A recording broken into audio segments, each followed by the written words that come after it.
Hello dear brothers and sisters. So welcome to General Studies. So பொது அறிவு unit number 6. ஓகேவா? பொது அறிவுடைய யூனிட் நம்பர் 6 நம்ம தமிழ் சமூக வரலாறு, தமிழ் சமுதாய வரலாறு, தமிழ் சமூக வரலாறு எல்லாம் ஒன்று தான். ஓகேவா? ஸோ இதில் வந்து பார்த்தீங்கன்னா ஃபர்ஸ்ட் ஒரு 3 கிளாஸஸ் பார்த்துருப்போம் இல்லையா? ஸோ ஆரம்ப காலகட்டத்தில் தமிழகத்தில் இருந்த ஒரு வரலாறு, அந்த ஆரம்ப கால வரலாறுகளை பார்த்துருப்போம். அடுத்து போன 2 கிளாஸாக வந்து பார்த்தீங்கன்னா தொடக்க கால தமிழ் சமூகமும் பண்பாடும் சொல்லிட்டு ஒரு பேசிக்ஸ் பார்த்துருப்போம். ஓகேவா?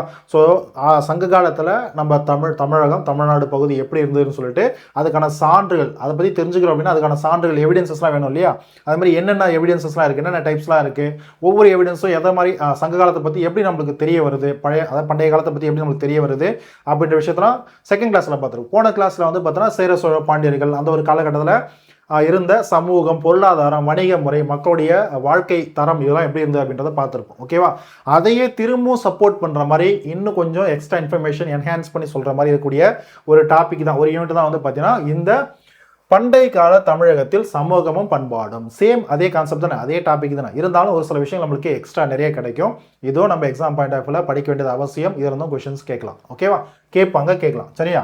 ஸோ பார்த்துருவோமா? So exam point of view எதெல்லாம் ரொம்ப இம்பார்ட்டனோ அதை மட்டும் நம்ம டக்குன்னு படிச்சுட்டு போயிடலாம். ஓகேவா? ஸோ பாருங்க, ஃபர்ஸ்ட் சங்கம் பாருங்க, தமிழ் புலவர்களுடைய குழுமம், அதுதான் சங்கம். சங்க காலம் ஏன் சொல்றோம்? தமிழ் புலவர்களுடைய குழுமம்னா என்னது? குழு. ஓகேவா? ஒரு கம்யூனிட்டி. ஸோ அப்போ தமிழ் புலவர்களுடைய குழுமம் தான் சங்கம். ஓகேவா? சங்கம் வளர்த்த ஒரு காலம், தமிழ் வளர்த்த ஒரு காலம். ஸோ சங்க காலம். ஓகேவா? ஸோ இது பாருங்க, பொதுவாகவே ஆறுமுக நாவலர், தாமோதரம் பிள்ளை, உவே சாமிநாதன் இவங்களாம் வந்து பார்த்தோன்னா பண்டைய கால தமிழ் நூல்களை, இப்போ 8 தொகை 10 பாட்டு இது மாதிரி பொதுவாக நம்முடைய 17 மேற்கிழக்கு நூல்கள் இது மாதிரிலாம் இருக்கு இல்லையா? நிறைய சங்க இலக்கிய நூல்களை மீட்டு வெளியிட பாடுபட்டாங்க அப்படின்னு அது அச்சுக்கு கொண்டு வரது நிறைய பாடுபட்டாங்க இல்லையா? ஸோ அதான் இதை பற்றி சொல்லியிருப்பாங்க. ஸோ இப்போ சான்றுகள், சங்க காலத்தை பற்றி, தொடக்க காலத்தை பற்றின சான்றுகள் போன கிளாஸ்லேயே கொஞ்சம் டீட்டெயில்டாகவே பார்த்துருப்போம். இருந்தாலும் எக்ஸ்ட்ரா ஒரு சில பாயிண்ட்ஸ்லாம் இங்கேயும் கொடுத்துருப்பாங்க. பாருங்க, கலிங்க நாட்டு கரவேலன் கலிங்க நாடு. ஓகேவா? கலிங்கம், ஒரிஷா. ஓகேவா? ஸோ அப்போ கலிங்க நாட்டு கரவேலனுடைய ஹதிகும்பா கல்வெட்டு. ஸோ அதுலேயும் நம்முடைய தமிழகத்தை பற்றி சொல்லப்பட்டிருக்கு, பண்டைய கால தமிழகம். ஓகேவா? அடுத்து பாருங்க, அசோகருடைய 2ஆம் மற்றும் 13ஆம் பேராணை கல்வெட்டு, ராக் எடிட்னு சொல்லுவாங்க. ஓகேவா? Rock edit 2 and 13. இதுலையும் நம்ம இப்போ தமிழகத்தை பற்றின என்ன சொல்ற பாண்டியர்களை பற்றி, சேர சோழ பொதுவாக அதிகமான இதெல்லாம் பார்த்துருப்போம் இல்லையா? ஸோ இதை பற்றி சொல்லப்பட்டிருக்கும். அடுத்து பாருங்க, மெகஸ்தனிசனுடைய இண்டிகா குறிப்பு, இதுலையும் சொல்லப்பட்டிருக்கும். அடுத்து பார்த்தீங்கன்னா ராஜாவளி, மகாவம்சம், தீபவம்சம், இலங்கை. சரியா? இலங்கையில் இருக்கக்கூடிய 100 குறிப்புகள். ஸோ இதுலையும் தமிழகத்துடைய பகுதியில் பார்த்தீங்கன்னா இன்ஃபர்மேஷன், வரலாறுலாம் சொல்லப்பட்டிருக்கும். சரியா? இதெல்லாம் வந்து பார்த்தோன்னா சான்றுகள், இதெல்லாம் நிறைய சான்றுகள் நம்ம பார்த்துருப்போம். நாணய சான்றுகள், கல்வெட்டுன்னு சொல்லிட்டு போன கிளாஸ்ல டீட்டெயிலாக பார்த்துருப்போம். சரியா? அடுத்து பாருங்க, எல்லை, பண்டைய கால தமிழகம். இதனுடைய எல்லை பார்த்தீங்கன்னா வடக்கே வேங்கடம், திருவேங்கடம் சொல்லும் இல்லையா? திருப்பதி, தற்போது இருக்கு இல்லையா? திருப்பதி மலைகள், அதுதான் திருவேங்கட மலைகள். வடக்கே திருவேங்கடம் வரைக்கும், தெற்கே கன்னியாகுமரி வரைக்கும், கிழக்கு வங்காள விரிகுடா, மேற்கு அரபிக்கடல், இது கிடைப்பட்ட பகுதியில் இருக்கக்கூடிய பகுதி எல்லாமே நம்முடைய பண்டைய கால தமிழகம், தமிழ்நாடு. ஓகேவா? அடுத்து பாருங்க, சங்க காலத்தினுடைய காலம் வந்து பார்த்தீங்கன்னா இரும்பு காலகட்டத்தினுடைய ஒரு தொடர்ச்சி, அந்த ஒரு காலகட்டத்தை சேர்ந்தது தான் சங்க காலம். ஓகேவா? நம்முடைய பண்டைய சங்க காலம். ஓகேவா? அப்போ இருந்த ஒரு பண்பாடு என்னது? பெருங்கற்கால பண்பாடும். சங்க காலம் இரும்பு காலம்ன்றது இருந்தாலும், இரும்பு கால கலாச்சாரம் நடந்தாலும், பெருங்கற்களை, பெரிய பெரிய கற்களை கொண்டு நம்ம நிறைய என்ன சொல்றோம், ஈமச்சன்னங்கள், அந்த புதைத்தல் இதெல்லாம் பார்த்துருப்போம் இல்லையா? நம்ம என்ன சொல்றோம், நம்ம ஐ திங்க் செகண்ட் கிளாஸ்ல, தேர்ட் கிளாஸ்ல, ஃபர்ஸ்ட் கிளாஸ்ல பார்த்துருப்போம்னு நினைக்கிறேன். அதே மாதிரி தான். ஓகேவா? பெருங்கற்களை கொண்டு இருந்த ஒரு காலகட்டம், பெருங்கற்கால பண்பாடு அப்படின்னு நம்ம சொல்லுவோம். ஓகேவா? ஸோ அதை பார்த்துக்கோங்க. ஓகேவா? ஸோ பாருங்க, காலம் இரும்பு காலம், பண்பாடுன்றது பெருங்கற்கால பண்பாடு. இது எல்லாமே சைமல்டேனியஸாக ஒரே டைம் நடக்கலாம். மக்கள் இரும்பினுடைய பயணம் தெரியும், இரும்பை கொண்டு அவங்களுடைய வாழ்க்கையில் நிறைய சொல்லுது உருக்கு விலைகள், நம்ம அதுக்கான எவிடன்ஸ் பார்த்துருப்போம். உருக்கு விலைகள், பொன் உருக்கு விலைகள் இதெல்லாம் நம்ம பார்த்துருப்போம். பொதுவாக உலோக காலம்ன்றது, சங்க காலம்ன்றது உலோக காலம் தான், அதுலேயும் இரும்பு காலகட்டத்தை சேர்ந்தது. ஓகேவா? இரும்பு வந்து பார்த்தோன்னா அந்த ஒரு காலகட்டத்தில் இரும்பு கண்டுபிடிச்சது பெரிய விஷயம் இல்லையா? ஸோ இப்போ இரும்பு காலகட்டத்தை சேர்ந்தது. அதே போல் கற்களின் அடிப்படையில் இது பெருங்கற்கால பண்பாடத்தை சேர்ந்தது. ஓகேவா? ஸோ அடுத்து பாருங்க, தமிழ் பேராசிரியர் ஜார்ஜ் எல் ஹார்ட் கலிஃபோர்னியா பல்கலைக்கழகத்தில். ஓகேவா? ஸோ என்ன சொல்லியிருக்காங்க பாருங்க, தமிழ் மொழியானது லத்தீன் மொழியின், அதாவது லாட்டின் மொழி இருக்கு இல்லையா? லத்தீன் மொழியின் அளவிற்கு பழமையானது. அந்த அளவு வந்து பார்த்தோன்னா ஒரு ஏன்ஷியன்ட் லாங்குவேஜ். ஓகேவா, அந்த அளவு வந்து பார்த்தோன்னா ரொம்ப பழமையானது, தொன்மையானது, ஏனைய மொழிகளின் செல்வாக்கிற்கு உட்படாமல். ஓகேவா, மற்ற மொழிகளுடைய செல்வாக்கு ஆதிக்கத்துக்கு உட்படாம இந்த மொழி அதை பார்த்தோன்னா அழிஞ்சிராம முற்றிலும், அதாவது முழுவதும் சுதந்திரமாக முழுக்க முழுக்க மொத்த தமிழும் நம்மளால் யூஸ் பண்ண முடியும், மற்ற லாங்குவேஜுடைய கலப்பு இல்லாமல் முற்றிலும் சுதந்திரமாக ஒரு மரபாக அது உருப்பெற்று எழுந்துள்ளது அப்படின்ற ஒரு கருத்தை சொல்லியிருப்பார். ஓகேவா, யாரு? ஜார்ஜ் எல் ஹார்ட் அவர்கள், கலிஃபோர்னியா யூனிவர்சிட்டியுடைய ப்ரொஃபஸர். ஓகேவா, தமிழ் பேராசிரியராக வந்திருப்பார். ஓகேவா, ஸோ அடுத்து நம்ம டைரெக்டாக நம்முடைய பண்டைய காலத்துக்குள்ளே போவோம். அதில் சேர சோழ பாண்டியர்களை பற்றி பார்ப்போம். ஸோ ஃபஸ்ட்டு பாருங்கள், சேரர்கள். ஓகேவா, கேரள புத்திராஸ், அசோகருடைய கல்வெட்டில் கேரள புத்திராஸ்ன்னு குறிப்பிட்டாங்க, போன காலத்தில் பார்த்துருவோம் இல்லையா. ஸோ சேராஸ். ஸோ சேரர்களுடைய பகுதி பாருங்க, வடக்கு மற்றும் மத்திய திருவிதாங்கூர், இதுவும் கொச்சி, தெற்கு மலபார், நம்மளுடைய கொங்கு மண்டலம், இந்த பகுதிகள் எல்லாமே சேரர்களுடைய கட்டுப்பாட்டில் இருந்தது, சேரருடைய அரசனுடைய கட்டுப்பாட்டில் இருந்தது. ஓகேவா, சேர அரசர்களை பற்றி பதிற்றுப்பற்று நூலில் சொல்லப்பட்டிருக்கும், போனதிலே பார்த்தோம் இல்லையா, எவிடன்ஸில் பார்த்துருப்போம், சான்றுகளில் பார்த்துருப்போம். ஸோ பதிற்றுப்பத்து சேர அரசர்களை குறித்திய செய்திகளை கொடுக்குது. ஓகேவா, அதே போல் பாருங்க, செங்குட்டுவன், சேரன் செங்குட்டுவன் வட இந்தியா மீது படையெடுத்தார். ஓகேவா, ஸோ அந்த மாதிரி படையெடுக்கும் போது தான் ரிட்டர்ன் வரும்போது கண்ணகிக்கு சிலை எழுப்ப இமயமலையிலிருந்து கற்களை கொண்டு வந்தார் அப்படின்ற ஒரு செய்தியும் இருக்கு. ஓகே, அடுத்து பாருங்க, ஸோ இதன் மூலயமா பத்தினி தெய்வ வழிபாடு முறையை அறிமுகம் செஞ்சாரு. ஓகேவா, அடுத்து பாருங்க, இளங்கோவனுடைய அண்ணன், இளங்கோவடிகளுடைய அண்ணன் யாரே? சேரன் செங்குட்டுவன். சேரன் செங்குட்டுவனுடைய தம்பி இளங்கோவடிகள் சிலப்பதிகாரத்தை இயற்றினாரு. இதெல்லாம் நம்மளுக்கு தெரியும். ஓகேவா, இதெல்லாம் ரொம்ப பேசிக் இன்ஃபர்மேஷன், இதெல்லாம் நம்மளுக்கு தெரியும். இருந்தாலும் திரும்பவும் பார்க்க வேண்டியது இதில் கொடுத்துருக்காங்க, அதெல்லாம் பார்க்க வேண்டியது நம்முடைய கடமையும் கூட, படிக்கணும். ஓகேவா, அடுத்து பாருங்க, சேரல் இருமுறை. சேரன் செங்குட்டுவன் மாதிரி அடுத்த ஒரு முக்கியமான அரசர் சேரல் இருமுறை தனது பெயர்லேயே நிறைய நாணயங்களை வெளியிட்டிருக்காரு.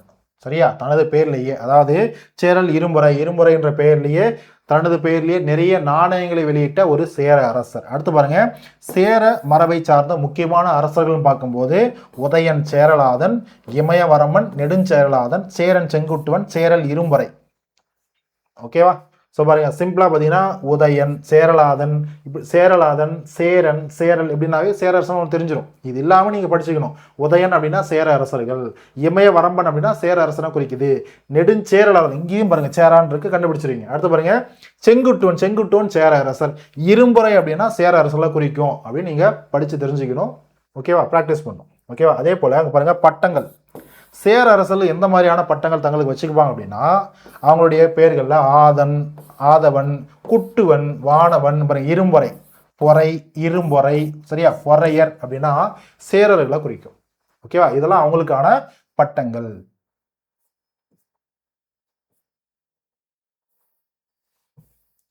ஓகேவா, அடுத்து பார்த்தீங்கன்னா சோழர். ஓகேவா, சோழர். சேரக்கூடிய அதே போல மாலைன்னு பார்த்து போன கிளாஸ் நம்ம பார்த்துருப்போம், பனம்பூ மாலை அப்படின்னு பார்த்துருப்போம் இல்லையா. ஓகே, அடுத்து பாருங்க, சோழருடைய இன்ஃபர்மேஷன் பாருங்க. வடக்கே வேங்கடமலைகள், அதாவது திருவேங்கடமலை, திருப்பதி மலைகள். ஓகேவா, வடக்கே திருவேங்கடமலை, வேங்கடமலைகள், திருப்பதி. தெற்கே காவிரி ஆற்றினுடைய வடிநில பகுதி வரைக்கும். ஓகேவா, அடுத்து பாருங்க, காவிரி கழிமுக பகுதி சோழ நாட்டின் மைய பகுதியா இருந்துச்சு. காவிரியுடைய கழிமுக பகுதி சோழ நாட்டுடைய மைய பகுதி, அதான் சென்ட்ரல், என்ன சொல்றது, சோழா டைனஸ்டியுடைய சென்ட்ரல் பார்ட் அப்படின்ற மாதிரி இருந்துச்சு. ஓகேவா, ஸோ அதானது சோழ மண்டலம், சோழ நாட்டை சோழ மண்டலம் சொல்லுவாங்க இல்லையா, சோழ மண்டலம். ஓகேவா, அடுத்து பாருங்க, அவங்களுடைய முக்கியமான ஒரு அரசர், சோழருடைய முக்கியமான அரசரா, நம்முடைய சோழருடைய முக்கியமான அரசரா இருந்தவர் யாரு? கரிகால் வளவன். அதாவது கரிகால வளவன் அப்படின்னாலும் கரிகாலன் அப்படின்னாலும் எல்லாம் ஒண்ணுதான். ஓகேவா, ஸோ இவங்களும் பாருங்க 11 வேளிர் குறுநில மன்னர்கள். அப்படின்னா அந்த குறுநில மன்னர்கள், வேளிர்னாலும் குறுநில மன்னர்கள் எல்லாம் ஒண்ணுதான். 11 குறுநில மன்னர்களும் சேரர்களையும் பாண்டியருடைய கூட்டுப்படைகளை தோற்கடிச்சவர் கரிகாலன் அவர்கள், கரிகால் வளவன் அவர்கள். ஓகேவா, ஸோ இந்த போர் வந்து பார்த்தீங்கன்னா எங்க நடந்திருக்கும்? தஞ்சாவூர்ல வெண்ணின்ற இடத்துல நடந்திருக்கும். ஓகேவா, ஸோ இந்த போர்ல தான் கரிகாலன் வெற்றி பெற்றிருப்பார். ஓகேவா? ஸோ இவருடைய கான்ட்ரிபியூஷன் பாருங்க, காடுகளை விளைநிலங்களாக மாற்றுதல். ஸோ எதுக்காக மாற்றணும்? மக்களுடைய தேவைகளுக்காக, விவசாயத்திற்காக. ஓகேவா? அடுத்து பாருங்க, அதனால வேளாண்மையை மேம்படுத்தினாரு, வேளாண்மை மேம்பட்டுச்சு. காவிரி குறுக்கே கல்லணையை கட்டினாரு, கரிகாலன், நம்மளுக்கு தெரியும் இல்லையா? ஓகேவா? ஸோ பொது ஆண்டு 2ஆம் நூற்றாண்டு 69,000 ஏக்கருக்கு நீர்ப்பாசனம் இது கொடுக்குது. சரியா? ஸோ இந்த ஒரு இன்ஃபர்மேஷன்லாம் கொடுத்துருப்பாங்க. அடுத்து பாருங்க, பட்டினப்பாலை நூலில் கரிகாலன், சரியா, கரிகாலன் கால வணிகம் பற்றிய குறிப்பு இருக்கு. ஓகேவா? ஸோ சிம்பிளா சொல்லலாம், கரிகாலனை பற்றிய ஒரு குறிப்புகள் எந்த நூலில் சொல்லப்பட்டிருக்கு? பட்டினப்பாலை நூலில் சொல்லப்பட்டிருக்கா? சொல்லப்பட்டிருக்கு. ஓகேவா? அந்த ஒரு காலகட்டத்தை சேர்ந்த வணிகம் சொல்லப்பட்டிருக்கு. ஓகேவா? அடுத்து பாருங்க, முக்கிய அரசர்கள், சோழர்களுடைய முக்கிய அரசர்கள்: இளஞ்சேட் சென்னி, கரிகாலன், கோச்செங்கனான், கிளிவளவன், சரியா, கிள்ளிவளவன், பெருநர் கிள்ளி, இதெல்லாம் சோழருடைய முக்கியமான அரசர்கள். ஓகேவா? பண்டைய காலத்தை சேர்ந்தவங்க. ஓகேவா? ஸோ இதுல பெருநர் கிள்ளி ராஜசூய யாகம் நடத்தினார் அப்படின்ற ஒரு சான்றும் செய்தியும் உங்களுக்கு கிடைக்குது. ஓகேவா? அடுத்து சோழருடைய மாலை என்னது? அத்திப்பூ, அத்திப்பூ மாலை அப்படின்னு பார்த்துருப்போம், படிச்சிருப்போம். ஓகேவா?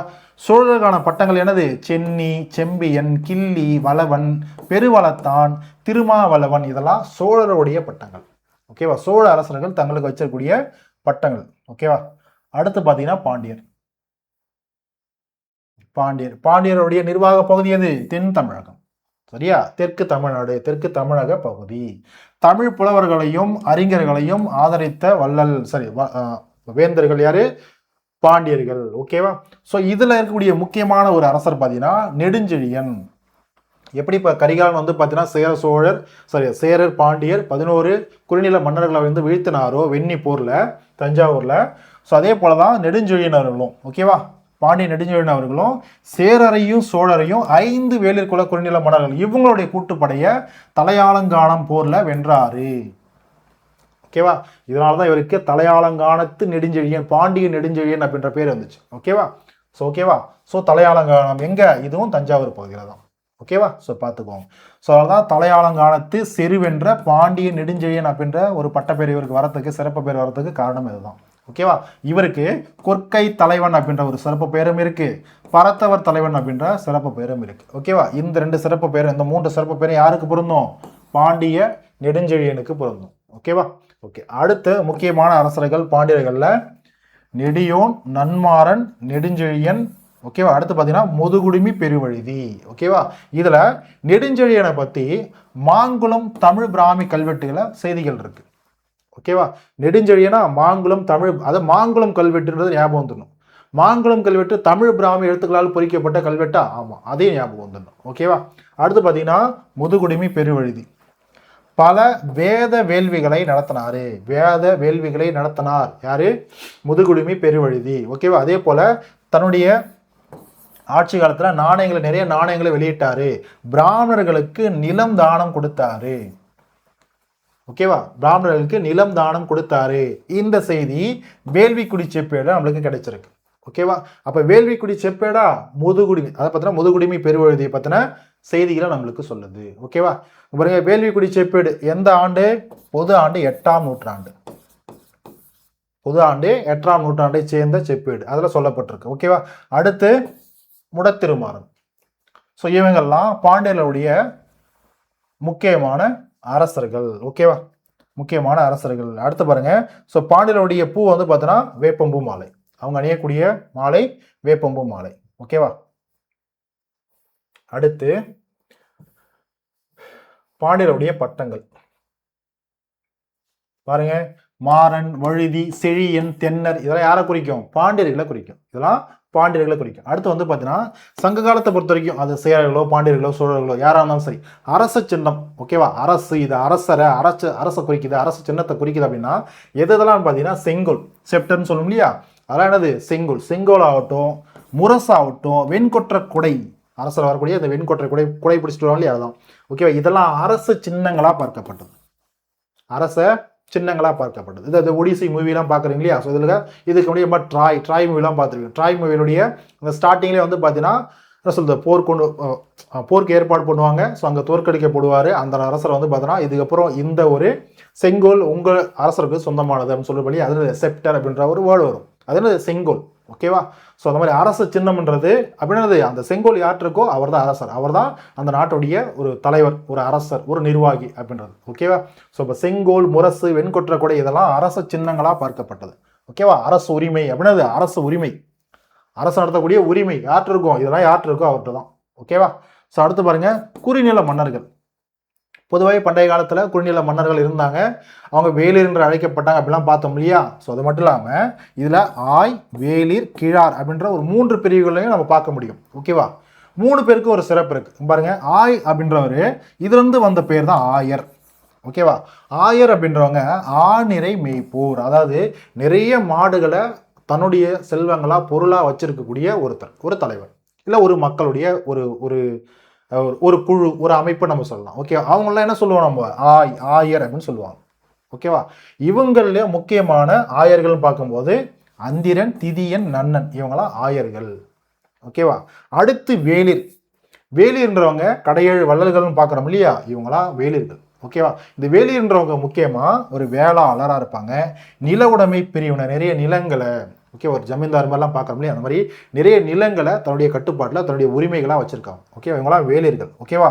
இதில் இருக்கக்கூடியவங்க தான் முக்கியமாக கடையேழு வள்ளல்கள். சரியா? பாரி, ஓரி, காரி, பேகன், ஆய், அதியமான் இதெல்லாம் பார்த்துருப்போம். சரியா? அதே போல் போன கிளாஸில் சொல்லியிருப்பேன், குமணன் வந்து பார்த்தோன்னா கடையேழு வள்ளல்களை வரமாட்டார், அவரும் ஒரு தலை சிறந்த வள்ளல், அவர் தனி. ஓகேவா? குமணன். ஓகேவா? அடுத்து கிழார். கிழார்னாவே என்னது? கிராம தலைவர் அர்த்தம். ஓகேவா? கிராம தலைவர்னு அர்த்தம். நான் நிறைய கிளாஸ் சொல்லியிருப்பேன். இப்போ ஒரு என்ன சொல்றது, ஒரு 20 ஆண்டுகள், ஒரு 30 ஆண்டுகள், ஒரு 40 ஆண்டுகள் முன்னாடி நீங்கள் பார்க்கும்போது ஒரு எம்ஜிஆர் பிள்ளை, ஸோ கலைஞர் பிள்ளை, அந்த ஒரு 1990s 80s இந்த மாதிரி காலத்தில் பார்த்தீங்க அப்படின்னா, வீட்டில் ஊரில் மனையக்காரர் பாருங்க இல்லையா? விஓ வேற ஒன்றும் இல்லை, மனையக்காரர் பாருங்க இல்லையா? அந்த வீட்டில் போய் பார்த்தீங்கன்னா ஒரு சின்ன போர்டு இருக்கும், நிலக்கிழார்னு இருக்கும். ஓகேவா? கிழார்னு இருக்கும் அப்படின்னா அது கிராம தலைவர்னு அர்த்தம். ஓகேவா? நிலக்கிழார் அப்படின்னு இருக்கும். சரியா? ஸோ இப்போ கிழார்னாவே கிராம தலைவர் அப்படின்றது ஞாபகம் வச்சுக்கோங்க. ஓகேவா? ஸோ இப்போ அடுத்து தொடக்க காலத்தில், பண்டைய காலத்தில் இருந்த ஆட்சி அமைப்பு, சேர சோழ பாண்டியர் காலத்தில் ஆட்சி அமைப்பு எப்படின்றது. ஓகேவா? ஓகேவா? அரசு. ஓகேவா? அரசு ஆட்சி எப்படி இருந்தது பார்க்க போறோம். பாருங்க, அரசர் கோன், வேந்தன், கொற்றவன், மன்னன், இறையன் என்று அழைக்கப்பட்டாரு. ஓகேவா? இறையன் என்று அழைக்கப்பட்டாரு. ஓகேவா? மன்னர் இருக்காரு, அவருக்கு அடுத்து வந்து பார்த்தீங்கன்னா அரியணை யாருக்கு போகும்? மன்னருடைய மூத்த மகனுக்கு போகும். மன்னருடைய மூத்த மகன் கோமகன் என்று அழைக்கப்பட்டாரு. கோனா அரசர், அரசருடைய மகன் அர்த்தம், கோமகன். ஓகேவா? கோமகன். ஓகேவா? இவருக்கு கீழக்கூடிய மற்ற பிள்ளைகள் வந்து இளையோர்னு சொல்லுவோம். இந்த இளையவர்களை இளங்கோ, இளவல், இளஞ்சேரல், இளஞ்செழியன் அப்படின்னு சொல்லிட்டு அழைச்சாங்க. For example Ilango Adigal. ஓகேவா? செங்குட்டனுடைய தம்பி. ஓகேவா? இளையோர், அதனால இளங்கோ. அப்போ இளங்கோ, இளவல், இளஞ்சேரல், இளஞ்செழியன் அப்படின்னா அடுத்து இருக்கக்கூடிய என்னது? இளவரசர்கள். ஓகேவா? அப்படியே எடுத்துக்கலாம். ஓகேவா? அடுத்து பாருங்க, பட்டம் சுட்டக்கூடிய விழா, அதுக்கு அரசு கட்டில் ஏறுதல்னு சொல்லலாம், அப்படிலாம் முடிசூட்டி விழான்னு சொல்லலாம். இந்த ரெண்டு பேர்லயும் அழைக்கப்பட்டுச்சு. அடுத்து பாருங்க, அரசு அவை. அரசர்கள் அந்த கூடியிருக்கக்கூடிய அரசவை இருக்கக்கூடிய அரச சபை, அதுக்கு நாளவை அப்படின்னா அரச சபை என்ற பெயர் இருக்கு. ஓகேவா? அதே போல நாட்டிற்கான அந்த நிர்வாகம் நடக்கணும் அப்படின்னா நம்மளுக்கு வருவாய் தேவை இல்லையா? அப்போ எந்த மாதிரியான வகைகளில் வருவாய் வந்துச்சு? நாட்டு அரசுக்கு வருவாய், அரசனுடைய வருவாயின்னு பார்க்கும்போது முக்கியமாக வரிகள். இந்த வரியில நில வரி ரொம்ப இம்பார்ட்டன்ட். இந்த நில வரிக்கு இறைன்னு சொல்லிட்டு பேர். ஓகேவா? இது இல்லாமல் சுங்க வரி, கப்பம் கட்டுறது, அபராதம் விதிக்கிறது, இது மூலயமா வரக்கூடிய வருவாயெல்லாம் நாட்டுக்கான வருவாய், அரசருக்கான வருவாய். ஓகேவா? வீரர்களும் சரி, அரசர்களும் சரி, ஓகேவா, அவங்களுடைய சாதனைகள், அவங்க செய்த தீர செயல்கள், ஒரு போரில் வெற்றி பெறுறது, இந்த மாதிரிலாம் இருக்கும் இல்லையா? அந்த மாதிரி சின்ன சின்ன விஷயங்கள், அது எல்லாமே வீரக்கழல் அணிதல், அதில் அவங்களுடைய பெயர் மற்றும் அவங்களுடைய சிறப்புகளை பற்றி, சாதனைகளை பற்றி பொறிக்கப்பட்டிருக்கும். ஓகேவா? வீரக்கழல் அவங்க அணியக்கூடியது. ஓகேவா? அவங்க அணிஞ்சிருக்கக்கூடியது.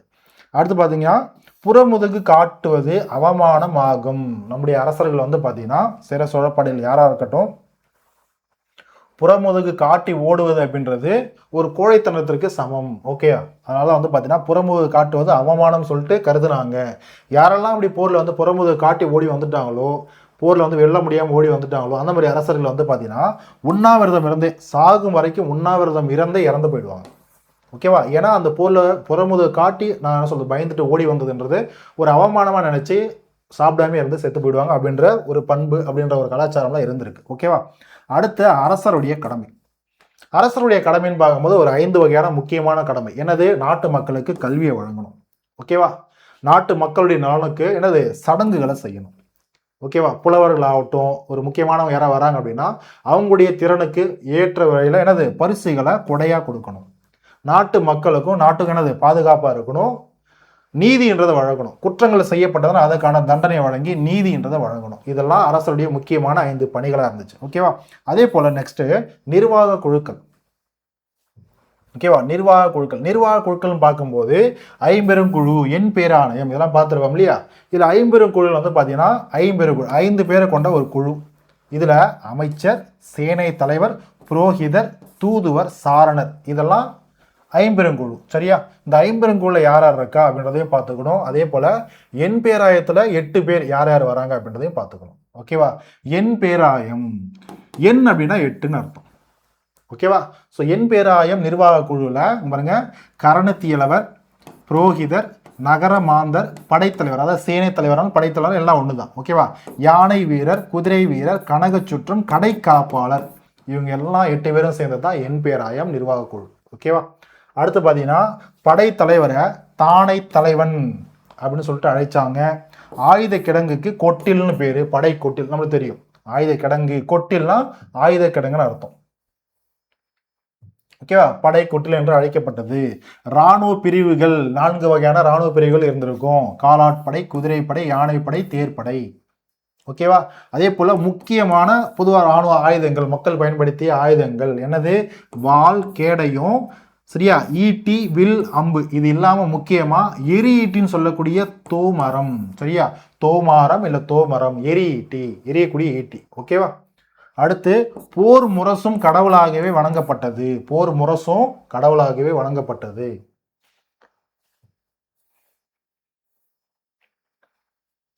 அடுத்து நீதி. அரசரே மேல்முறையீட்டு நீதிமன்றம் ஆகும். ஆமா, ஏதாவது ஒரு சின்ன பிரச்சனைனா ஓகே, ஒரு கிராம அளவில் சொல்றாங்க அப்படின்னா ஓகே ஃபைன். அடுத்து எனக்கு இல்லை, நான் வந்து பார்த்தீங்கன்னா நான் தண்டனைக்குரியவன் கிடையாது, நான் நிரபராதி. ஓகே, அப்படின்னா அது உச்சபட்ச ஒரு வரம்பு என்னது? அரசர் தான். ஓகேவா? அது அந்த ஒரு காலகட்டத்திலையும் கிடையாது. நம்ம டெல்லி சுல்தானுடைய காலகட்டத்திலையும் நம்ம நிறைய படிச்சிருப்போம். ஓகேவா? அரசர் தான் உச்சபட்ச ஒரு நீதிமன்ற அமைப்பு. அது மட்டும் கிடையாது, அடுத்து வரக்கூடிய காலகட்டம் முகலாயருடைய காலகட்டத்திலையும் அப்படிதான். ஓகேவா? ஸோ அடுத்து பாருங்க, தலைநகர நீதிமன்றம் அவை என்று அழைக்கப்படுது. சரியா? தலைநகரத்தில் கூடிய நீதிமன்றம் என்னது? அரசருடைய அவை தான். ஓகேவா? கிராம தீர்ப்பு மையங்கள் மன்றங்கள் என்று அழைக்கப்பட்டது. ஆமா, மன்றம். கிராமத்தில் மன்றங்கள் இருக்குமா? கிராம அளவில் நடக்கக்கூடிய அந்த பிரச்சனைகள், குற்றங்கள்லாம் நிர்வகிக்கணும், சரி அதை வந்து விசாரிக்கணும் அப்படின்னா கிராம அளவில் தீர்ப்பு வழங்கக்கூடியவங்க என்னது? அது ஒரு மன்றம் சொல்லுவோம். ஓகேவா? மன்றங்கள். கடுமையான தண்டனைகள் வழங்கப்பட்டது. அடுத்து திருட்டுக்கு மரண தண்டனையே வழங்கப்பட்டது. அந்த அளவு தண்டனைகள் கடுமையா இருந்துச்சா? ஆமா, கடுமையா இருந்துச்சு. ஓகேவா? இதெல்லாம் ஸ்டேட்மெண்ட்ல கேட்கலாம். ஓகேவா? தண்டனைகள் கடுமையா இருந்துச்சுன்னா ஆமா கடுமையா இருந்துச்சு. ஓகேவா? அடுத்து நிர்வாக பகுதி, ஆட்சி பகுதி. ஓகேவா? ஸோ இப்போ சேரர்கள், சோழர்கள், பாண்டியர்கள் இருக்காங்கன்னா இவங்களுடைய பகுதிகள், இவங்களுடைய கிங்டம்ஸை, இவங்களுடைய நிலப்பகுதியில் பெரும் பிரிவுகளை என்னது அடுத்த நிறைய பிரிவுகளாக பிரிக்க முடியும். அதான் ஆட்சி பகுதி. ஸோ அப்போ பெரும் பிரிவை மண்டலம்ன்றது பிரித்தாங்க. நிறைய மண்டலங்கள், அதை பற்றினா ஒரு சில மண்டலங்களாக பிரிச்சிருப்பாங்க. அது என்னது நாடுன்னு சொல்லிட்டு ஒவ்வொரு பகுதி, ஒரு பெரும் பகுதியை அடுத்தடுத்து பிரிச்சிருப்பாங்க. அந்த ஒவ்வொரு நாட்டு பகுதியிலேருந்தும் கூற்றம்ன்றது இருந்திருக்கும். சரியா? கூற்றம்னா இப்போ நம்ம தாலுக்கா லெவலில் சொல்கிறோம் இல்லையா? அந்த மாதிரி தாலுக்கா, மாவட்டம், அந்த மாதிரி லெவலில் இருக்கக்கூடிய கூட்டம். ஓகேவா? அதுலேருந்து இன்னும் சின்னதாக பிரியக்கூடியதான் ஊருங்க. ஓகேவா? அந்த ஊர்லேயே வந்து பார்த்தோன்னா அந்த ஊருடைய தன்மையை பொறுத்து அது சிற்றூரா, பேரூரா, மூதூரா அப்படின்றத 3 வகையாக பிரிக்கலாம். சிற்றூர்னா சிறிய ஊர், பேரூர்னா பெரியவர். உங்களுக்கு தெரியும். மூதூர்னா ரொம்ப பழமையானவர், ரொம்ப அதுக்கு முன்னாடி சொல்லுது ரொம்ப பழமையான, ரொம்ப ஆதி காலத்திலே தோன்றின ஒரு ஊராக இருந்திருக்கலாம். ஓகேவா? அதிக மக்கள் வாழக்கூடிய ஒரு ஊராக இருந்திருக்கலாம். ஓகேவா? ரொம்ப பழமையான ஊர் அப்படின்றது ஆட்சி பகுதி. இதெல்லாம் ஆட்சி பகுதியை குறிக்கக்கூடியது. ஓகே, அடுத்து பாருங்க, எல்லாமே பேசிக் தான், எல்லாமே நம்மளுக்கு தெரிஞ்ச விஷயம் தான். கடற்கரை நகரங்கள் வந்து பார்த்தீங்கன்னா பட்டினம், பாக்கம், புகார் இப்படின்ட்டு அழைச்சாங்க. ஓகேவா? புகார்ன்றது நமக்கு தெரியும், பூம்புகார், காவேரி பூம்பட்டினத்தை குறிக்கும். ஓகேவா? ஸோ அதை பார்த்துக்குவோம். ஸோ இதெல்லாம் கடற்கரை நகரங்கள் இல்லையா? ஓகேவா? அடுத்து பார்த்தீங்கன்னா முக்கிய நகரங்கள், பண்டைய காலத்தில் இருந்த முக்கிய நகரங்கள் பார்க்கும்போது, அதாவது காவிரி பூம்பட்டினம், புகார் நகரம், மதுரை, காஞ்சி, உறையூர், கொற்கை, அதாவது வஞ்சி, அதாவது கரூர். ஓகேவா? அது தற்கால கரூர், முசிறி, தொண்டி இதெல்லாம் முக்கியமான நகரங்களாக பார்க்கப்பட்டது. இது என்னது நகரங்களாகவும் இது வணிக மையங்களாகவும் இருந்திருக்கும். ஓகேவா? ட்ரேட் சென்டராகவும் இருந்திருக்கும். ஓகேவா? அடுத்து பார்த்தீங்கன்னா மருத நிலம், விவசாயம். ஓகேவா? விவசாய நிலம், வேற ஒன்றும் கிடையாது.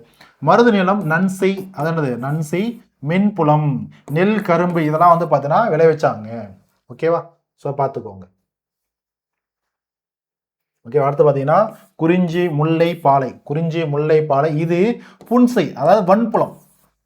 ஓகேவா, நஞ்சை புஞ்சைன்னு சொல்ல முடியாது, அதான் அது. ஓகேவா, ஸோ மென்புலம்னா ஒன்றும் கிடையாதுமா, அதான சொல்லுது. நெல் கரும்பு இந்த மாதிரி பயிர்களை விளைவிக்கக்கூடிய ஒரு நிலம், அதான் நன்சைன்னு சொல்லுவோம். அது மென்மையான புலம், அதான் வேற ஒன்றும் கிடையாது. புலம்னா என்னது, நிலம். ஓகேவா, புலம் அப்படின்னாலும் சரி, புனம் அப்படின்னாலும் சரி, எல்லாமே என்னது, நிலத்தை குறிக்கும். ஓகேவா, புன்சைன்னா அது புஞ்சைன்னு சொல்லுவோம் இல்லையா, அதான் புன்சை நிலம். வன்புலம்னா என்னது, மழை பெஞ்சாதான் வானம் பார்த்த பூமின்னு சொல்ல முடியாது, அந்த மாதிரி. சரியா, தானியங்கள் பருப்பு வகைகள் இதெல்லாம் வந்து விளைவிக்கப்பட்ட ஒரு பகுதி. ஓகேவா, ஸோ பார்த்துக்குவோம். ஸோ மருத நிலம் இதெல்லாம் வந்து பார்த்தது. ஏன்னா நெய்தல் நிலம், நெய்தல் நிலம் கிடையாது. ஏன்னா நெய்தல் நிலத்தில் போயிட்டு நம்ம ஏதாவது தானியத்தை விவசாயத்துக்கு விளைவிக்க முடியுமா, விளைவிக்க முடியாது. ஏன்னா கடலும் கடல் சார்ந்த பகுதியும். ஓகேவா, நிலங்கள்லாம் இந்த 4 தான் நிலப்பகுதியில் நிலத்தில் இருக்கக்கூடியது. ஓகேவா, அடுத்து பார்த்தீங்கன்னா 5 இணைகள் இருக்கு இல்லையா, அதில் குறிஞ்சி முல்லை மருதம் மெய்தல் பாலை. ஓகேவா, இதில் குறிஞ்சி நிலமா குறவர் குறத்தியர்னு சொல்லுவாங்க. இது ஆண்களை குறிக்கும், இது பெண்களை குறிக்கும் எல்லாமே. ஓகேவா, ஸோ பாருங்க, முல்லை நிலமா ஆயர் ஆய்ச்சியர்னு சொல்லுவோம். மருத நிலமா உழவர் உழைத்தியர். நெய்தல் நிலமா பரத்தவர்னு சொல்லுவாங்க, நுளத்தியர்னு சொல்லுவாங்க. ஓகேவா, அடுத்து பாருங்க, பாலை நிலமா மறவர் மரத்தியர். ஓகேவா, அந்தந்த நிலத்திற்கான தெய்வங்கள், அதாவது முருகன், அதாவது செய்யோனாலும் முருகனாலும் ஒன்று தான். அடுத்து மாயோன் அப்படின்னாலும் பெருமாள் இருக்கா, விஷ்ணு இருக்கா இல்லையா, அப்படின்னாலும் ஒன்று தான். அடுத்து பாருங்க, இந்திரன். சரியா, மருத நிலமா இந்திரன். ஓகேவா, அடுத்து பாருங்க, நெய்தல் நிலமா வருண கடவுள். அடுத்து பாலை நிலமா கொற்றவை, அதாவது காளி. ஓகேவா, ஸோ அதான் பார்த்துக்கோம். ஸோ மாயோன் திருமால். ஓகேவா, மாயோன்னா திருமால் சொல்லுவாங்க இல்லையா, அதுதான். ஓகே, அடுத்து பெண்களுடைய நிலை. பண்டைய காலகட்டத்தில் பெண்களுடைய நிலை எப்படி இருந்தது, பெண்கள் ஒழுங்காக நடத்தப்பட்டாங்களா, இல்லை வந்து பார்த்தீங்கன்னா அடிமைப்படுத்திட்டாங்களா அப்படின்ற விஷயம்லாம் இருக்கு இல்லையா. ஸோ அதான் பாருங்க, போன கிளாஸ்லேயே சின்ன சின்னதாக பார்த்துருப்போம். எக்ஸ்ட்ரா இது அப்டேஷன் பண்ணிக்கோங்க. கற்றறிந்த பெண்கள் இருந்தனர், அதாவது கல்வி கற்றறிந்த பெண்கள் இருந்தாங்க. அதுக்கு நிறைய நம்மளுக்கு நம்ம என்ன சொல்றது, நம்ம புலவர்களை பெண் புலவர்களை நிறைய பார்க்குறோம் இல்லையா, அதான். ஸோ இங்கேயே பாருங்க, லிஸ்ட் அவுட் பண்ணியிருக்காங்க பாருங்க. ஓகேவா, சமூக வாழ்வில் பெண்களுக்கு கட்டுப்பாடுகள் கிடையாது. ஓகேவா, அவங்க நினைச்சது அவங்க ஃப்ரீடமாக என்ன பண்ண முடியும், அவங்க செய்ய முடியும். 40க்கும் மேற்பட்ட பெண் புலவர்கள் இருந்தாங்க. விருப்பத்தின் அடிப்படையில் திருமணங்கள் நடந்துச்சு, கட்டாய திருமணங்கள் கிடையாது. விருப்பத்தின் அடிப்படையில் பெண்கள் திருமணம் செஞ்சுக்கலாம், காதல் திருமணம் கூட செஞ்சுருக்காங்க. ஓகேவா, கற்பு பெண்ணின் மிகச்சிறந்த ஒழுக்கமாக கருதப்பட்டது. பெற்றோர் சொத்தில் சம உரிமை யாருக்கு, ஆணா இருந்தாலும் சரி பெண்ணா இருந்தாலும் சரி சம உரிமைன்றது வழங்கப்பட்டுச்சு. ஓகே, சுப்ரீம் கோர்ட் ஜட்ஜ்மெண்ட்ல பார்க்குறோம் இல்லையா, ரீசெண்ட் டைம்ஸ்ல. ஓகேவா, அவங்களுக்கு இருக்கிற மாதிரி என்ன சொல்றது, ஆணுக்கு நிகரான உரிமை பெண்ணுக்கு இருக்கின்றது ரீசெண்ட் டைம்ஸ்ல தான் பார்த்துட்டு இருக்கோம். ஓகேவா, ரீசெண்ட் இயர்ஸ்ல தான் பார்த்துட்டு இருக்கோம். இது அப்போலேருந்தே இருக்கு அப்படின்றத சொல்றாங்க. ஓகேவா, ஸோ அப்போ பெண் புலவர்கள் முக்கியமாக பார்க்கும்போது ஔவையார், வெள்ளி வீதியார், காக்கைப்பாடினியார், ஆதிமந்தையார், பொன்முடியார், காவர் பெண்டு, இந்த மாதிரி நிறைய பெண்கள் இருக்காங்க. ஓகேவா, கிட்டத்தட்ட 40க்கும் மேற்பட்ட பெண் புலவர்கள் சங்க காலத்தில் வாழ்ந்திருக்காங்க. ஓகேவா, அடுத்து சமயம்னு பார்க்கும்போது மக்கள், பெரும்பாலான மக்களால் வணங்கப்பட்ட அவங்களுடைய முதன்மை கடவுள், முதன்மை தெய்வம்னு பார்க்கும்போது யாரு, சேயோன். சரியா, சேயோன், முருகன் வழிபாடு. இது இல்லாமல் சிவனையும் கும்பிட்டுருக்காங்க, மாயோன் திருமாலையும் கும்பிட்டுருக்காங்க, இந்திரன், வருணன், கொற்றவை, இதெல்லாம் இந்த தெய்வங்கள்லாம் கும்பிட்டுருக்காங்க.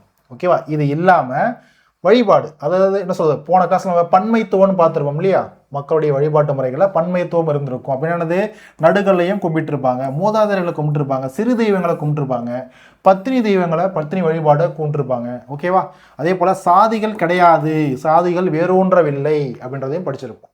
ஓகேவா, அடுத்து உடை அணிகலன், மக்களுடைய உடை அணிகலன்.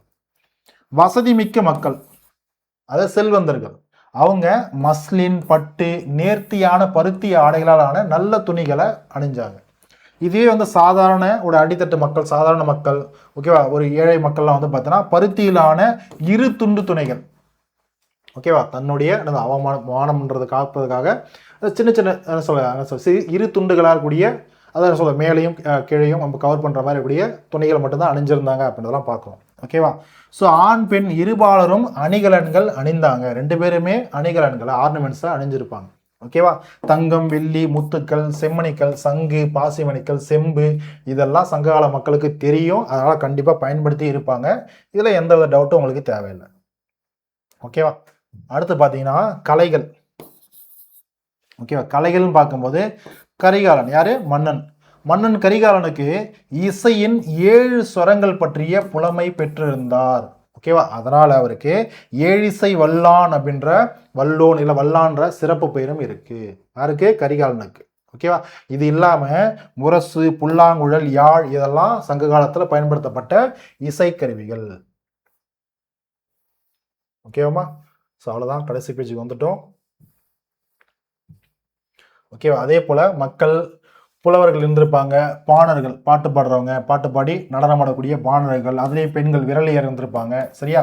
ஸோ இந்த மாதிரிலாம் இருந்திருப்பாங்க. அடுத்து கன்னிகைன்னு சொல்லக்கூடிய நடனமாடக்கூடிய மக்களும் இருந்திருப்பாங்க. ஸோ நடனமாடுறவங்கள கன்னிகைன்னு சொல்லுவாங்க. ஓகேவா? அடுத்து மக்களுடைய பொழுதுபோக்கு கூத்து, தெருக்கூத்துலாம் இப்போ பார்க்குறோம் இல்லையா? நிறைய இடங்கள்ல கிடையாது, நிறைய இடத்துல வைக்க மாட்டாங்க. ஆனால் திருவிழாக்கள் எங்கேயே வச்சாங்கன்னா தெருக்கூத்துலாம் நடக்கும். சரியா? அந்த மாதிரி இடங்கள். அடுத்து தொழில்னு பார்க்கும்போது வேளாண்மை தான் முதன்மை தொழிலாக இருந்திருக்கும். அது இல்லாமல் ஆணிரை மேய்த்தல், மீன் பிடித்தல், வேட்டையாடுதல், முக்கியமாக நெசவு தொழில் பண்ணுறது, இதெல்லாம் வந்து அவனுடைய முக்கியமான ஒரு என்ன சொல்கிறது ஒரு பொழுதுபோக்குள்ள தொழில் அப்படின்றத பார்த்துருப்போம். சரியா? இது இல்லாமல் கொல்லர், தச்சர், மண்பாண்டம் செய்கிறவங்க எல்லா தரப்பு மக்களும் வாழ்ந்திருப்பாங்க. ஓகேவா? ஸோ நெசவு வந்து பார்த்தீங்கன்னா அடுத்த ஒரு முக்கியமான ஒரு தொழிலாக இருந்திருக்கும். மக்களுடைய அன்றாட வாழ்க்கையில் ஒரு பகுதி நேரம் ஒரு சும்மா இருக்கால டக்குன்னு போயிட்டு அந்த பகுதி நேரமாக இல்லை முழு நேரத்துலையும் அதே தொழிலாகவும் செய்யக்கூடியவங்களும் மக்கள் இருந்திருப்பாங்க. ஓகேவா? ஸோ நெசவு தொழில் ரொம்ப இம்பார்ட்டன்ட். அடுத்து வணிகம், ட்ரேட்னு பார்க்கும்போது சேமிப்பு கிடங்குகள் இருந்ததுக்கான சான்றுகள் இருக்குது. சேமிப்பு கிடங்குகள் அந்த ஒரு காலகட்டத்தில் இருந்துச்சானா இருந்திருக்கும், கண்டிப்பாக இருந்திருக்கும், ஆப்வியஸ்லி இருந்திருக்கும். ஓகேவா? துறைமுகங்களில் கலங்கரை இலங்கு சுடர், அதாவது கலங்கரை விளக்கு, வேற ஒன்றும் கிடையாது. துறைமுகங்களில் கலங்கரை இலங்கு சுடர் சொல்லக்கூடிய கலங்கரை விளக்கம், ஒளி விளக்கு கோபுரங்கள் இருந்திருக்கும். ஓகேவா? இருந்தன.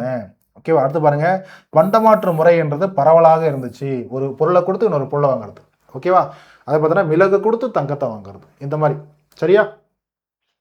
அடுத்து இரு வகையான சந்தைகள் இருந்திருக்கும். ஓகேவா? இரு வகையான சந்தைகள்ன்றது என்னது? நாலங்காடி, அல்லங்காடி. நாலங்காடின்றது பகல் நேரத்தில் இருக்கக்கூடிய என்னது ஒரு சந்தை.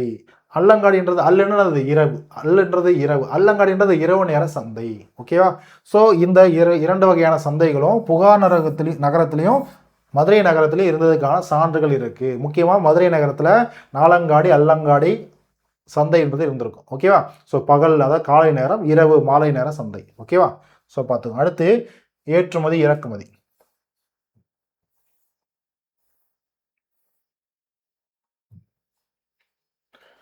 ஸோ ஏற்றுமதினு பார்க்கும்போது நம்ம தமிழக பகுதியில் வந்து பல்வேறு பகுதிகளுக்கு உப்பு, மிளகு, முத்து, தந்தம், பட்டு, நறுமண பொருட்கள், வைரம், குங்குமப்பூ, மஸ்லினால அந்த பட்டு துணிகள், மஸ்லின் பட்டு துணிகள், சந்தனக்கட்டை, விலை மதிப்பு மிக்க கற்கள், செம்மணி கற்கள், இந்த மாதிரி எல்லாமே ஏற்றுமதி செய்யப்பட்டிருக்கும். இறக்குமதின்றது கண்டிப்பாக தங்கம், வெள்ளி இந்த மாதிரி பொருட்களும் இறக்குமதி செஞ்சாங்க. புஷ்பராகம், தகரம், கண்ணாடி, குதிரைகள், முக்கியமாக குதிரைங்க இந்த ஏன்னா குதிரைகள்ன்றது இங்கே கிடையாது. ஓகேவா? ஸோ குதிரைகள் இந்த மாதிரி விஷயங்கள்லாம் இறக்குமதி செஞ்சுருப்பாங்க. சரியா? அடுத்து பாருங்க, இந்திய பட்டானது, அதாவது இந்தியாவில் வந்து வந்த பட்டானது எடைக்கு எடை தங்கம் கொடுத்து பெற தகுதியானது. அந்த அளவு பட்டு சிறந்த ஒரு பட்டா இருந்திருக்கு அப்படின்னு சொல்லிட்டு ரோம பேரரசர் ஆரிலியன் சொல்லியிருக்காரு. சரியா? அதுக்கான குறிப்புகள் கிடைச்சிருக்கு. சரியா? அடுத்து பாருங்க, நம்ம தமிழக பகுதியில் வந்து கிரேக்கம், ரோமானியம், அதாவது ரோம், எகிப்து, சீனா, தென்கிழக்கு ஆசிய நாடுகள், இலங்கை போன்ற இடங்களுக்கு வணிக தொடர்பு, வணிகம்ன்றது செஞ்சு வந்திருக்காங்க. ஓகேவா? அதே போல பாருங்க, இயற்கை வரலாறு சான்றுகள் படிச்சிருப்போம் இல்லையா? அதில் இலக்கிய சான்றுகள் படிச்சிருப்போம். அதில் பாருங்க, இயற்கை வரலாறுன்னு சொல்லிட்டு ஒரு நூல் பார்த்துருப்போம். யாருடையது? ஆசிரியர் பிலினி. பிலினி என்ன சொல்லியிருக்காரு பாருங்க, இந்தியாவின் முதல் பேரங்காடி முசிரீஸ், சேர பகுதியில் இருந்த முசிரீஸை இந்தியாவின் முதல் பேரங்காடி அப்படின்னு சொல்லிட்டு தன்னுடைய இயற்கை வரலாறுன்ற குறிப்பில் பிலினி அவர்கள் சொல்லியிருக்காரு. ஓகேவா? ஸோ கடைசியாக பாருங்க, முசிறியில் அகஸ்டஸ் கடவுளுக்காக கோயில் கட்டப்பட்டிருந்தது. அப்போ என்னது? நம்ம தமிழக பகுதியில் அகஸ்டஸ் கடவுளுக்காக ஒரு கோயில் கட்டப்பட்டு இருந்தது. அதுக்கான சான்றுன்றது இலக்கியங்களை கிடைச்சிருக்கு, ஒரு சான்றுகளை கிடைச்சிருக்கு. ஓகேவா? கடைசியாக பாருங்க, நம்ம பார்த்துருப்போம் வியன்னா பாப்பிரஸ் ஆவணம்ன்றது நம்ம எவிடன்ஸில் பார்க்கும்போது இலக்கிய அது சான்றுகள் பார்க்கும்போது நாங்கள் பார்த்துருப்போம் வியன்னா பாப்பிரஸ் ஆவணம்ன்றதை பார்த்துருப்போம். சரியா? அந்த வியன்னா பாப்பிரஸ் ஆவணத்தில், அந்த பாப்பிரஸ் ஆவணத்தில் நம்ம முஸ்தரியை சேர்ந்த வணிகருக்கும் அலெக்சாண்ட்ரியாவை சேர்ந்த வணிகருக்கும் இடையில ஒரு வணிக ஒப்பந்தம் இருந்தது போட்டிருந்திருப்பாங்க. அதுக்கான ஒரு சான்று கிடைச்சிருக்கு. அது வியன்னா அருங்காட்சியகத்தில் வச்சிருந்துருக்காங்க. அப்படிதான் படித்தோம் இல்லையா? ஸோ அந்த விவரங்கள் தான் இது. சரியா? ஸோ இதோட வந்து பார்த்தீங்கன்னா இந்த யூனிட் முடிஞ்சது. ஓகே, அவ்வளோதான், இந்த யூனிட் அவ்வளோதான். சரியா? ஸோ அப்போ யூனிட் 6 பேஸ் பண்ணி இருக்கக்கூடிய எக்ஸாம் பாயிண்ட் ஆஃப் சிலபஸ் ஓரியன்டாக இப்போ நம்ம பார்த்த டாபிக் எல்லாமே நம்முடைய தமிழ் சமுதாய வரலாறு, தமிழ் சமூக வரலாறை பற்றி சொல்லுது இல்லையா? ஓகேவா? பண்டைய காலத்தை பற்றின சேர சோழ பாண்டியில் அந்த ஒரு காலகட்டத்தில் இருந்த சமூகமாகட்டும், ஆட்சி பகுதி, அதை சொல்ல நிர்வாகமாகட்டும், அதாவது ஆட்சித்துறை ஆகட்டும், பொருளாதாரமாகட்டும், வணிகமாகட்டும், கலைகள் சார்ந்தது, தொழில், பொழுதுபோக்கு, இந்த மாதிரி நிறைய விஷயங்கள் நம்மளுக்கு அழகாக இந்த யூனிட்டில் நம்ம பார்த்துருக்கோம். ஸோ கண்டிப்பாக அந்த கிளாஸ் உங்களுக்கு பிடிச்சிருந்தது அப்படின்னா ஒரு லைக் பண்ணி தம்ஸ் அப் கொடுங்க. டிஎன்பிசி படிக்கக்கூடிய இல்லை காம்படிட்டிவ் எக்ஸாம், எந்த ஒரு காம்படிட்டிவ் எக்ஸாம் இருந்தாலும் சரி, இந்த சிலபஸ் கவர் ஆகக்கூடிய ஸ்டூடெண்ட் யாராக இருந்தாலும் சரி படிச்சிருந்தாங்கன்னா அவங்களுக்கு இந்த வீடியோ ஷேர் பண்ணுங்கள். சரியா? ஸோ கண்டிப்பாக உங்களுக்கு பிடிச்சிருந்திருக்கும். அழகாக நோட்ஸ் எடுத்துக்கோங்க. அதே போல் இன்னொரு முக்கியமான விஷயம், நோட்ஸ் எடுக்க முடியல பிரச்சனை கிடையாது. நோட்ஸ் எடுக்க முடியறவங்க தயவு செஞ்சு நோட்ஸ் எடுங்க. அது ரொம்ப நல்ல விஷயம். முடியலையா, அதுக்கான விலையை நீங்கள் கொடுத்து இந்த ஒரு பிடிஎஃப் நீங்கள் வாங்கிக்கலாம். ஸோ அதுக்கான அனௌன்ஸ் பண்ணுறது வீடியோட ஸ்டார்டிங்கில் நீங்கள் பார்த்துருப்பீங்க. சரியா? ஸோ அதை ஃபாலோ பண்ணிக்கோங்க. மறுபடியும் நம்ம அடுத்த ஒரு வீடியோவில் அடுத்த ஒரு டாப்பிக்கோட நம்ம இதே ஒரு யூனிட்டை நம்ம கண்டினியூ பண்ணலாம். ஸோ தேங்க்யூம்மா, தேங்க்யூ.